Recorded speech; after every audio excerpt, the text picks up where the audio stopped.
Hi friends, நான் உங்களோட புச்சிமா. அந்த பெருங்காட்டின் ஆழத்தில் வரைபடங்களில் இல்லாத மௌனபுரி என்றொரு விசித்திரமான கிராமம் அமைந்திருந்தது. அங்குள்ள மனிதர்கள் அனைவரும் பிறக்கும் போதே தங்களின் கைகளில் ஒரு சிறிய ஓடாத கடிகார ரேகையோடு தான் பிறந்தார்கள். அந்த கிராமத்தின் மையப்பகுதியில் 1000 ஆண்டுகள் பழமையான பிரம்மாண்டமான ஒரு மரத்தாலான கோபுர கடிகாரம் கம்பீரமாக நின்று கொண்டிருந்தது. விசித்திரம் என்னவென்றால், அந்த பெரிய கடிகாரத்தின் முட்கள் நகரும் போது மட்டும்தான் கிராமத்து மக்களின் கைகளில் இருக்கும் ரேகைகளும் நகரும். ஆனால் அந்த பெரிய கடிகாரம் எப்போதும் ஓடுவதில்லை. அது எப்போதாவது ஒரு முறை மட்டுமே சில நொடிகள் ஓடிவிட்டு மீண்டும் நின்றுவிடும். கடிகாரம் ஓடும் அந்த சில நொடிகள் மட்டும்தான் கிராமத்து மக்கள் தங்களின் ஆயுளில் வளரவும் சிந்திக்கவும் நகரவும் முடியும்.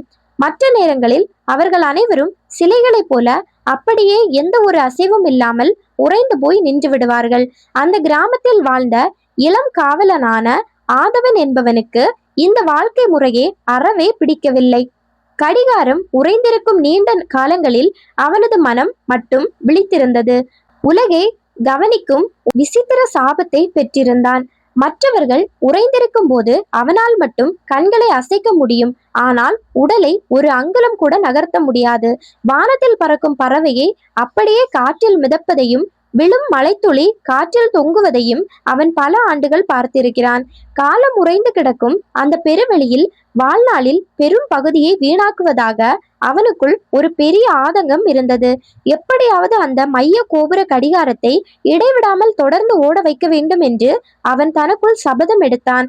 அதற்கான வழியை தேட கிராமத்து மூதாதையர் எழுதி வைத்திருந்த பழைய ஏடுகளை தன் மனம் உறைந்திடாத நொடி கேப்டலில் படித்தான். அந்த பழைய ஏடுகளில் கோபுர கடிகாரத்தில் பின்னால் இருக்கும் ரகசியமும் அதை தொடர்ந்து இயக்கக்கூடிய வழியும் எழுதப்பட்டிருந்தது. அந்த கடிகாரத்தின் உள்ளே காலப்பறவை என்றொரு அரிய ஒளிரும் பறவையின் இதயம் வைக்கப்பட்டிருப்பதாக அந்த ஏடுகள் கூறின. அந்த இதயத்திற்கு தேவையான ஆற்றல் தீர்ந்து விட்டதால் தான் கடிகாரம் தொடர்ந்து ஓடாமல் அடிக்கடி நின்று விடுகிறது என்று ஆதவன் அறிந்து கொண்டான். அதை மீண்டும் முழுமையாக இயக்க வேண்டுமென்றால் காட்டின் எல்லையில் இருக்கும் மறதி பள்ளத்தாக்குக்கு சென்று ஒரு அதிசய கல்லை எடுத்து வர வேண்டும். அந்த பள்ளத்தாக்குக்கு செல்லும் வழி மிகவும் ஆபத்தானது என்றும் அங்கு சென்றவர்கள் யாரும் இதுவரை திரும்பியதில்லை என்றும் எச்சரிக்கப்பட்டிருந்தது. இருந்தாலும் தன் கிராமத்து மக்களின் உறைந்த வாழ்க்கையை மாற்ற ஆதவன் அந்த பயணத்தை தொடங்க துணிச்சலோடு முடிவெடுத்தான். கடிகாரம் அடுத்த முறை ஓடத் தொடங்கிய அந்த சில நிமிடங்களை பயன்படுத்தி அவன் கிராமத்தின் எல்லையை தாண்டி ஓடினான்.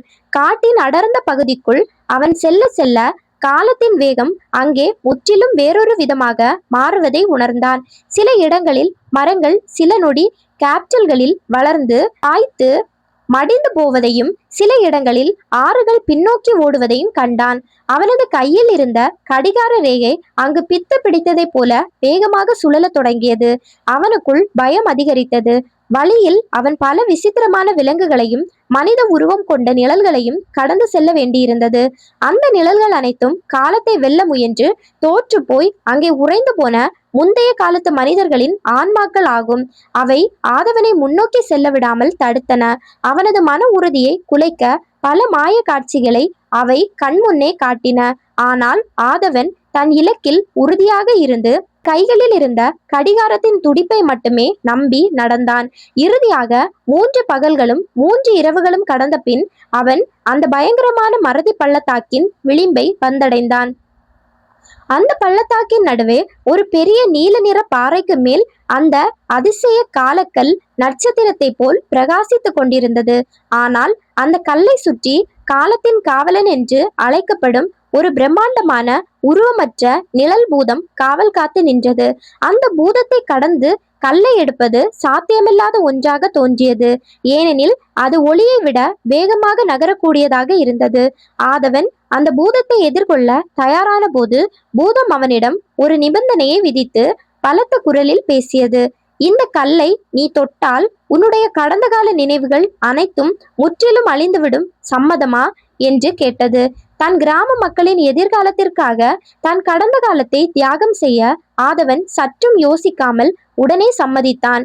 ஆதவன் சம்மதித்த அடுத்த நொடி அந்த நிழல் பூதம் விலகி கொள்ள அவன் ஓடி சென்று அந்த ஒளிரும் காலக்கல்லை தொட்டான். ஒரு பலத்த மின்னல் வெட்டியது போல இருந்தது. அவனது நினைவுகள் ஒவ்வொன்றாக அவனுடைய மூளையிலிருந்து மறைந்து போவதை அவன் உணர்ந்தான். அவனது பெற்றோர், அவனது நண்பர்கள், அவனது சிறு வயது நினைவுகள் என அனைத்தும் காற்றில் கரையும் கற்பூரமாக மறைந்தன. நினைவுகள் மறைந்தாலும் கையில் இருந்த அந்த கல்லின் வெதுவெதுப்பும் தன் கிராமத்தை காப்பாற்ற வேண்டும் என்ற எண்ணமும் மட்டும் அவனிடம் எஞ்சி இருந்தது. கல்லை தன் கைகளில் இறுக்கமாக பற்றி கொண்டு அவன் வந்த வழியே மீண்டும் தன் கிராமத்தை நோக்கி ஓடத் தொடங்கினான். அவனது உடல் வலிமை குறைந்து கொண்டே வந்தது. காலக்கல்லின் சக்தி அவனது சொந்த ஆயுளை உறிஞ்சி குடிப்பதை அவன் அறிந்தான். கிராமத்தின் எல்லையை அவன் அடையும் போது அவனது தலைமுடி நரைத்து அவன் ஒரு முதியவனைப் போல மாறியிருந்தான். கிராமத்திற்குள் அவன் நுழைந்த போது மக்கள் அனைவரும் வழக்கம் போல அப்படியே சிலைகளைப் போல அசைவற்று உறைந்து நின்று கொண்டிருந்தார்கள். ஆதவனுக்கு அவர்கள் யார் என்றே தெரியவில்லை. ஏனெனில் அவனது நினைவுகள் அனைத்தும் ஏற்கனவே முற்றிலும் அழிந்து போயிருந்தன. ஆனால் அவனது உள்ளுணர்வு அவனை நேராக கிராமத்தின் மையத்தில் இருந்த அந்த கோபுர கடிகாரத்தை நோக்கி செலுத்தி கூட்டி சென்றது. தள்ளாடும் கால்களோடு மூச்சிறைக்க அவன் அந்த கோபுரத்தின் படிக்கட்டுகளில் மெதுவாக ஏறி அதன் உச்சி பகுதியை அடைந்தான்.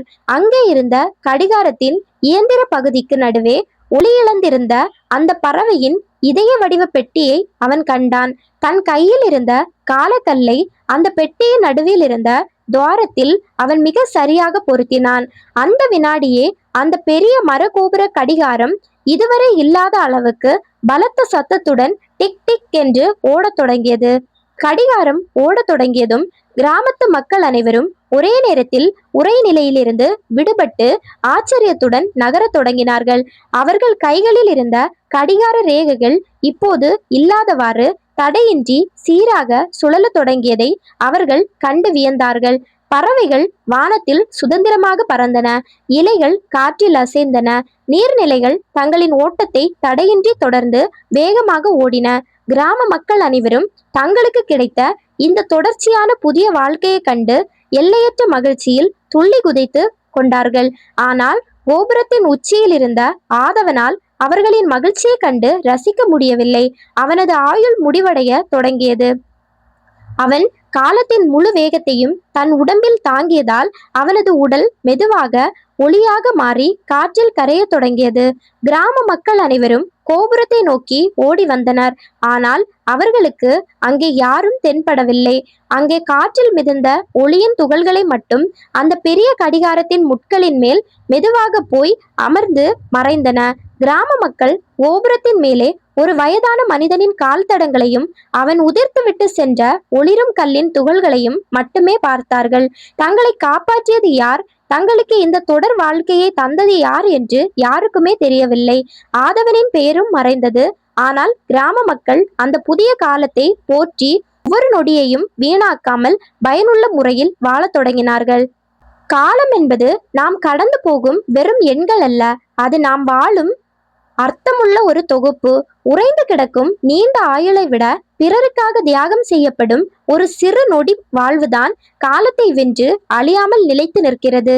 கடந்த கால நினைவுகளில் மூழ்கி கிடப்பதோ அல்லது எதிர்காலத்தை எண்ணி உறைந்து போவதோ உண்மையான வாழ்க்கை அல்ல. நடப்பில் வாழும் ஒவ்வொரு வினாடியையும் உணர்ந்து வாழ்வதே உன்னதமானது. இந்த ஸ்டோரி உங்க எல்லாருக்கும் கண்டிப்பா பிடிச்சிருக்கும் அப்படின்னு நான் நம்புறேன். அப்படி உங்களுக்கு பிடிச்சிருந்துச்சு அப்படின்னா மறக்காம சேனலை சப்ஸ்கிரைப் பண்ணி வச்சுக்கோங்க. இனி ஒரு அடுத்த புது வீடியோல சந்திக்கலாம். அதுவரையிலும் பாய்.